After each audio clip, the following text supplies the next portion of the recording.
अलग से क्वेश्चन आता है इस पे। What was the state of national income and per capita income during during the British rule? ध्यान से देखेंगे।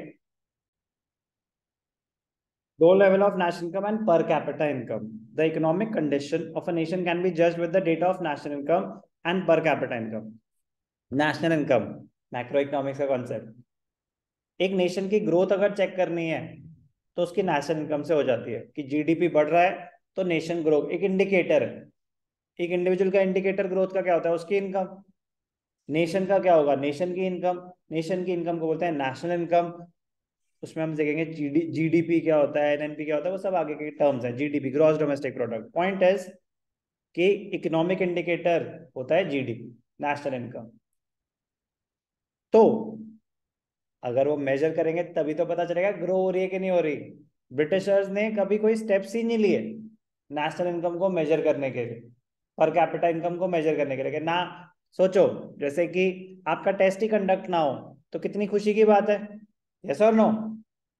कभी मार्क्स ही नहीं आएंगे, घर वाले भी खुश, आप भी खुश। लेकिन जब बम फटेगा तो एकदम से फटेगा कि ये क्या हो गया, इसको तो कुछ आता ही नहीं है। तो नेशन का मेजर ही नहीं हो रही तो पता ही नहीं चल रहा कि नेशन के क्या हाल है, असेसमेंट ही नहीं हो रही। तो लेकिन अगर रेगुलर इंटरवल पे टेस्ट होता रहे तो पता चलता रहेगा क्या सिचुएशन है। करेक्टिव मेजर लेना है तो लिया जाएगा। रेगुलर इंटरवल्स पे अगर नेशनल इनकम मेजर होती रहेगी तो पता चलेगा कि इकोनॉमी ग्रो भी हो रही है कि नहीं हो रही है। अगर नेशनल इनकम गिर रही है तो इकोनॉमी तो ग्रो ही नहीं कर रही, वो तो रिसेशन में है, डिफ्लेशन हो रही है। यस और नो? तो ब्रिटिशर्स ने स्टेप्स ही नहीं लिए नेशनल इनकम और पर कैपिटा इनकम को मेजर करने के। No sincere attempt was made by the British government to estimate India's national income or per capita income. Some individual attempts were made by experts like Dadabhai Naoroji, William Digby, Findlay Shiraz, VKRV Rao, and R.C. Desai. But all these estimates produced conflicting and inconsistent results. Correct? National income calculate करना किसका काम होता है? Individuals का या government का? वो तो गवर्नमेंट का काम है। गवर्नमेंट ने कोई स्टेप्स नहीं लिए तो फिर कुछ इंडिविजुअल इकोनॉमिस्ट ने कोशिश करी।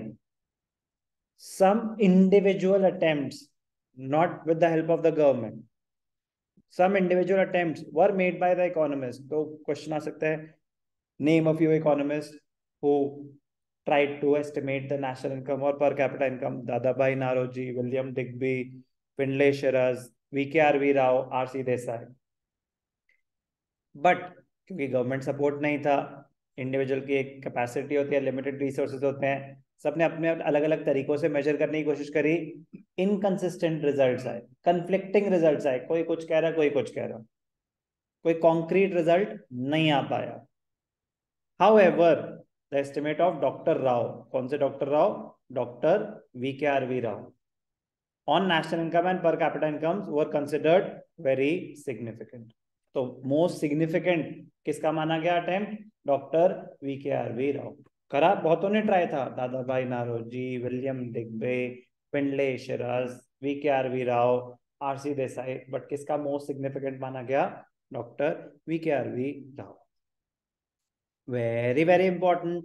Most of the studies revealed that the country's growth of aggregate real output during the first half of the 20th century, first half 1901 से 1950, the growth rate of the nation was less than 2%. Less than 2%, बहुत ज्यादा कम है। आज की date में अभी 6% के आसपास है और आगे एस्टिमेटेड है 6.5 6.8। और अभी कोई डिसेंट नहीं है, मतलब इवेंचुअली 7-8 भी हमने अचीव किया हुआ है, बट सोचो less than 2%। Growth rate of real output, real income, and 0.5% growth of per capita income, per capita output. ये रेट्स याद करने पड़ेंगे। What was the growth rate of real output? Real income मतलब nation की real income, nation की income. In the first half of the 20th century, it was less than 2%, और growth rate of per capita income 0.5%। जैसे कि मैंने बताया, ID में आपको साथ साथ लिख लिख के याद करना पड़ेगा। तो जो भी कॉन्सेप्ट करेंगे उससे रिलेटेड क्या क्या क्वेश्चंस बनते हैं वो साथ साथ ही आपको स्लाइड में मिल जाएंगे। आपको प्लीज यार मतलब मेरा इन चीजों पे टाइम वेस्ट नहीं कराना, ये आपका काम है कि उससे रिलेटेड आपको पूरे जो ऊपर का कॉन्सेप्ट लिख के याद नहीं करना, आपको कॉन्सेप्ट रीड करना है, बट जो नीचे क्वेश्चंस आ गए फिर उनको क्वेश्चन आंसर फॉर्म में लिख लिख के याद करना है, तो उससे वो कॉन्सेप्ट ऑटोमेटिकली कवर हो जाएगा। तो कॉन्सेप्ट के साथ ये चीज कवर हो जाएगी, वो कॉन्सेप्ट किस तरीके से पूछा जाएगा, ऐसे होती है आईईडी। साथ साथ करोगे कोई दिक्कत नहीं आ सकती, 100% स्कोर आएगा, 100%। साथ साथ करोगे तो इसके बाहर उनके पास क्वेश्चंस नहीं है।